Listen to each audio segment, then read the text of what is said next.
Israel और Hamas के बीच चल रही जंग को 6 महीने हो गए हैं और अभी भी गाजा पट्टी में संकट का दौर जारी है। इसी बीच सोमवार को भारत के जेम्स बॉन्ड के नाम से प्रसिद्ध national security adviser Ajit Doval Israel पहुंचे।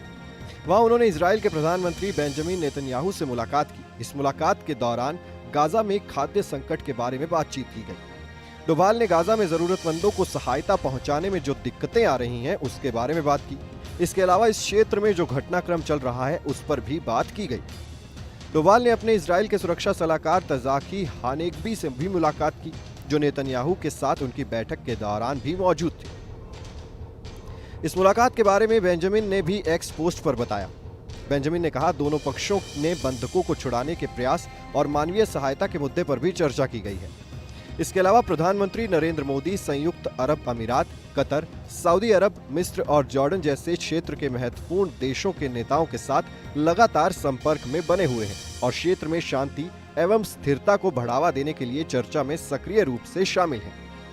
भारत ने गाजा में फिलिस्तीनी आबादी को जरूरी वस्तुओं की खेप भेजकर आवश्यक मानवीय सहायता प्रदान करने के प्रयासों में मदद की है। इजराइल हमास के बीच गाजा पट्टी में संघर्ष चल रहा है। ये जंग 7 अक्टूबर 2023 को शुरू हुई थी। जब यह जंग शुरू हुई थी तब इसके विश्व युद्ध में बदलने तक की आशंका जताई गई थी। इस जंग की वजह से गाजा पट्टी में रह रहे लाखों लोगों के सामने संकट खड़ा हो गया है। संयुक्त राष्ट्र की एक रिपोर्ट के अनुसार गाजा पट्टी में 5 लाख से ज्यादा लोग खाद्य संकट से जूझ रहे हैं, यानी गाजा पट्टी की करीब 1/4 जनसंख्या। इसके अलावा अभी तक इस जंग में हजारों लोगों की मौत हो चुकी है।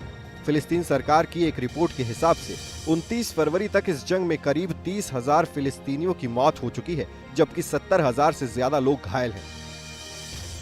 यहाँ आपको ये भी बता दें कि फिलिस्तीन के कट्टरपंथी संगठन हमास और इजराइल के बीच संघर्ष बेशक 7 अक्टूबर को शुरू हो गया, लेकिन फिलिस्तीन और इजराइल का विवाद कई दशकों से चला आ रहा है। 1948 में दोनों देश डिवाइड हुए थे। तब से दोनों देशों के बीच विवाद चल रहा है और कई बार जंग हो चुकी है। भारत शुरू से ही दोनों पक्षों के बीच शांतिपूर्ण तरीके से सहमति से विवाद शांत कराने का पक्षधर रहा है।